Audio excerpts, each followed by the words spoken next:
Right along. Whee! Now, look at that. I think these are called proliferols. Profiteroles. What is it? Profiterole. Profiterole. Profiterole. And they're fresh cream filled baked goods that we just got from Dutchie's Bakehouse. Now, Dutchie's Bakehouse, I've reviewed one of their shops before, but they've got the same stock in every shop. The guy's from Holland, and that's his nickname, Dutchie, because he's from Holland. Because for those of you who don't know, Holland is where Dutch people live.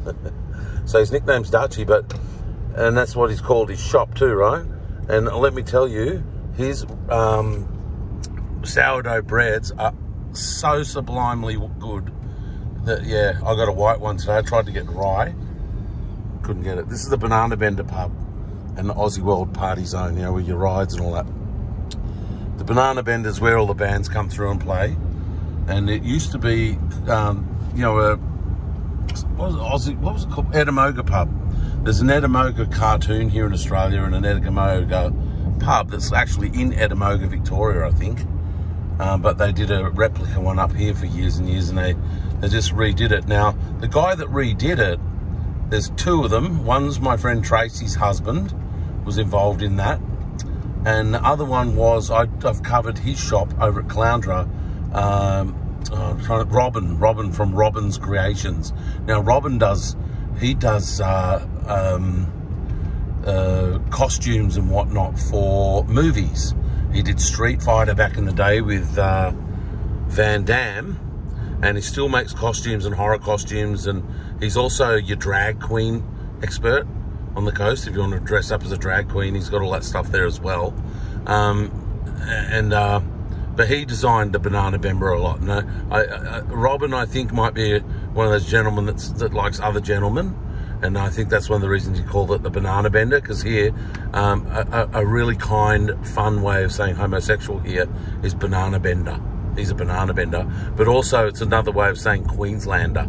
Queenslanders are banana benders because they grow so many bananas up here. They're not saying we're gay. They're just saying that we grow lots of bananas. But anyway, Robin, yeah, he designed that a lot. And it was very controversial. I think it's a brilliant... What do you think of it? You like the Banana Bender? Yeah. Me too. I love it. It's a quirky pub. Yeah, very quirky. But Robin, I don't know when I'm allowed to say it or whether I'm not. I'm thinking I probably can now. He did all the costume designing for the new Elvis movie that was filmed on the Gold Coast with Tom Hanks when Tom Hanks came out and got COVID. He designed all the, he did the costumes for that. So really he wouldn't, I didn't see the Oscar nominations the other day. And do Oscar nominations sometimes have the movies that are coming out soon? Or is it always old ones or what? Oh, I think it must be already out. The Elvis one movie? I don't think it's out. Oh no. I don't think it is. But yeah, he designed all the costumes for the Elvis movie.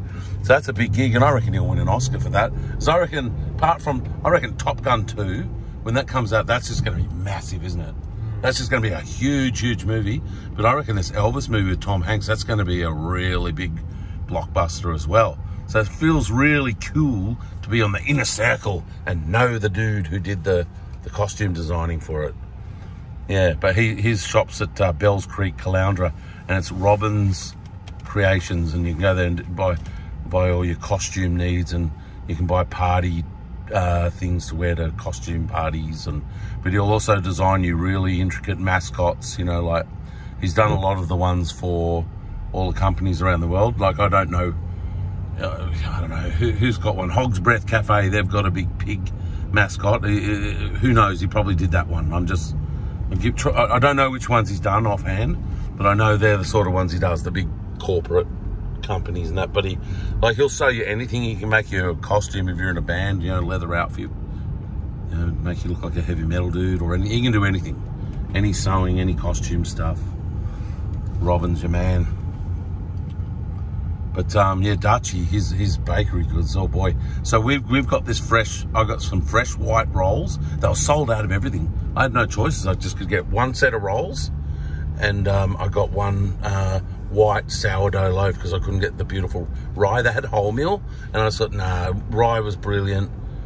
I might get white this time. Next time I'll try wholemeal, or if I can't get rye. But if rye had been there, I would have gone rye. That's so good. You've got no idea. And actually, what was really cool about it is that it lasted for a few days and became really good toast the more stale it got. You might not have really, although I buttered it up and dipped it in some soup, some pumpkin soup when it was a bit drier. But when I toasted it, oh boy. What did you think of the peripheral? What's that thing called? Profiterole. Profiterole. What you like that one? Yeah, very nice. Yeah. Very good, I suppose, dessert from the Netherlands. So it's, I think it's one of their native dishes. It wasn't overly sweet. It was full of, I'm having another one, Foggy. Did you want one? No, I'm okay, thank you. Look at that. So that's what it looks like. Hang on. There's the cream squirting. There you go. But yeah, we're going home to have German sausage, or at least I am, and some salami in the Dutch's roll. So we've done a good stuff. What's happened today? We've done good food shopping. So it's been a really good outing. But also at the collection shops, I scored some really good stuff. I got an eagle statue, and this thing is amazing. I'll do, when I get home, I'll put the statue out and film that. When I get new statues, I always film it. Okay. Putting it out there amongst the collection. Only 20-second videos, but adding a statue to the statue collection. But it's really, really hard to find eagle statues, especially under $200, $300. I paid $18. I thought it said 10. I thought I'd really gotten a steal. But most of my statues out the front, I've paid $1 or $2 for. But when I went to the collection thing at Nambour Collectorama, some of the statues I've got out the front, they had the same ones, and they were $200 and $300. It was exactly the same ones. There's a guy mowing out the front of the golf club. That's the Glenview Golf Club. We're on the Steve Irwin Way now. So from my videos, if you've been watching them, you'll start getting the gist that if you want to come to Biwa, where I live, or Glasshouse Mountains, or Landsborough, or any of these surrounding areas, you've got to get on the Steve Irwin Way to get there. And yeah. And I always find that after I've been in the other neck of the woods, like the city side, like we've just come from, like what's effectively the city built on the coast, the city of the Sunshine Coast. Once I hit this Steve Irwin Way, the stress starts to leave my body because you're surrounded by gum trees either side, and you're headed out into the quiet, rural part of the Sunshine Coast now, where things slow down a bit. And the Biwa Heights Manor is there, and King Richard I, me, lives there. Your Lord and Master. All of you, get on bended knee and start worshipping, especially in the form of financial worship. Start sending that money over the PayPal so I can live it up. Hey, Jace. Indeed. Mine's on its way. If you're watching this and you haven't given me money, you're nothing but a common thief. No, I'm just joking, you thieves.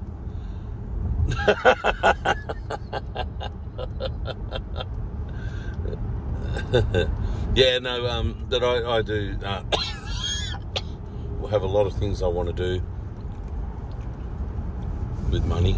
I want to put in an ice bath at home, a jacuzzi, steam room, sauna. I want to have a full-time masseuse on staff. Because I've got Scotty coming today to do a hard training session. And like this week, I'd have to have done more than 1,000 squats because I did 2 sessions with him. I think I did 500 or more squats each session. So today my legs are sore as heck. Here's the Ewan-Matic Dam. It's got water in it now, but it was empty for the first time this year.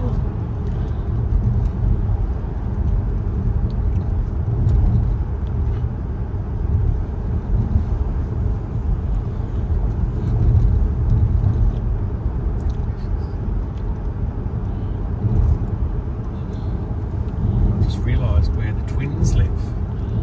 Yeah, the Twinnies. They call themselves the Twinnies, and they help all the injured birds and wildlife.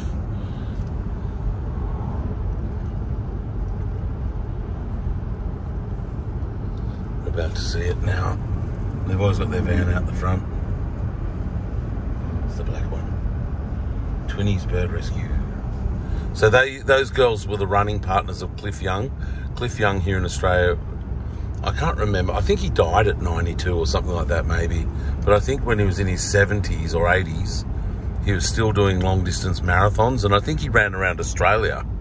And I've got a funny feeling when he ran, he used to run in his gumboots. Yeah, he did. Yeah, and they used to run with him a lot. Somehow they lived near him, and they became famous for being, because I think they were 16. And it was kind of an oddity. You had two 16-year-old little twins running around with this 80-year-old guy running every afternoon together. And they were best friends and all that. And I think they even lived with him at some point. So I think there was a lot of innuendo that he was dating them. I know if I was 90 and I had some hot twins hanging around, I'd want to date them. But the Twinnies, they're not my type. Look, I never say no to any chick, really, like any chick will do. But they're not my first choice. I wouldn't go running after the Twinnies. Now that they're 40 as well, and they're redheads. They're very spotty, freckly and that. But they're not fat or anything, they're slim. But they talk at the same time and say the same things. So it's weird, like telepathic or something. So, I don't know. What's the weather today? 32 degrees Celsius, and it's 4 degrees warmer than yesterday. You know what I mean? Something like specific like that. But they both say it at the same time. It's weird. Looks like this has been... we're going over the Landsborough Trains line. It's just finished. This has got to be the worst. Oh, the worst intersection on the coast. They're going to have to put traffic lights. That's what they've got to do. Oh, it's just... At least a roundabout. Yeah, roundabout on the train line. Oh, not on the train line, but the intersection. Well, this thing here... I'd like to tie you to a train line, Jason. This thing here is just... I don't know what's going on there. You've got 4 or 5 different inlets onto a... You don't know which way you're going. You don't know if you're Arthur or Martha. I always know I'm Arthur. Do you have troubles in that area? Well, when I'm at that intersection, I get hot flushes. And I could be Arthur or Martha. Gosh. I have no idea. Whatever floats your boat, sailor. Yes. I always know I'm straight. Some guys struggle with this stuff, like J-Bone here, especially at that intersection. That's his excuse every year when he goes dancing down in Sydney at the Mardi Gras as well. Oh, I just feel like I'm at that roundabout today. Intersection, I mean. I was at that intersection earlier, so I jumped on a plane and flew down to dance here at the Mardi Gras dressed as a butterfly. How do you know that, Richard? I'll make a good butterfly. Actually, you know what? I did a video about Mardi Gras this year, and because they moved it to the Sydney Stadium. And I was like, oh, genius. Because it's a massive spectacular, isn't it, right? Yeah. Oh, genius. They're going to fill up that thing with 80,000 people or whatever the maximum thing in future and start charging everybody. Whoa, clever idea. You'll make millions, guys. But it was actually, they didn't want to do it. They got forced to do it, I believe. Yeah. They wanted to do it out on the street where they normally do it. And in fact, some people did still do it out there in protest to the Sydney Stadium. But... to me, that's a great concept. Take it into the stadium, make it an event where, like, you sell, tickets 100 a head or whatever. It'd be like a big disco, wouldn't it?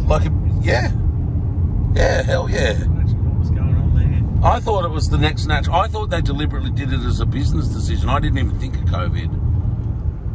I thought, wow, that's smart. Like, build it up over, 40 years or whatever, then take it into a stadium now that it's just like, you got people that fly out, like, that I was telling you about, there's that record company owner named David Geffen. He flies out every year for Mardi Gras, as I understand it. And many people do. Many very wealthy gay identities and whatever, they come out every year. It's part of their calendar, you know. But yeah, in Sydney, like thousands and thousands and hundreds of thousands, I believe, of spectators turn out to watch it in the street. Well, you put it in that stadium, and let's say you can only fit. What's the max of Sydney Stadium where they were? Do you know? What's the seating? The SCG. Look, it'd have to be 40,000, maybe. I'm sure it's 40,000, maybe. Yeah, it'd have to be 40,000. We'll Google it. Yeah, well, okay. Let's say it's 40,000. It could be that because as I understand it, it isn't just tens of thousands; it's hundreds of thousands turn up and line the streets for it when it's in Oxford Street and all that, right, or wherever it is. It's somewhere in there. 40,000. They could have it 3 nights in a row and fill it, and make millions and millions once a year, like a big festival. That's what I thought, and merchandise it as well, like out the front have T-shirts. I was at Mardi Gras, 48,601.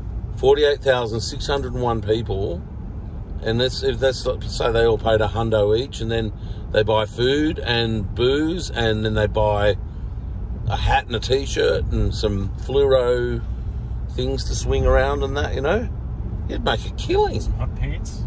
Yeah. Kiss are coming out soon, and they're selling 3 nights at Melbourne Rod Laver Arena. Well, Mardi Gras each year could sell out a number of nights at Sydney Stadium. AC/DC, last time they played Sydney Entertainment Centre, I think they did 9 nights in a row on their last tour. Far out, that's some serious cash making. And then the last time Pink came to Australia, she did 60 shows here on our shores.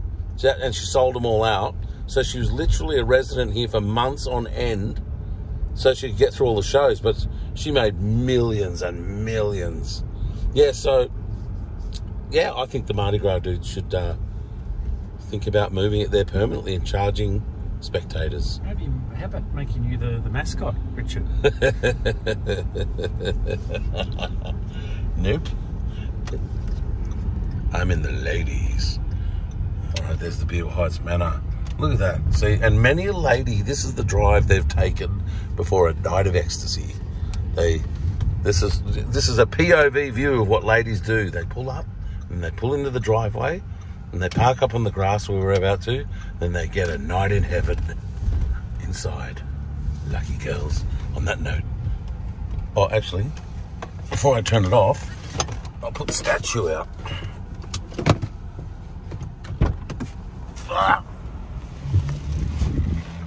Actually, I won't. I'll do a separate video. Over and out.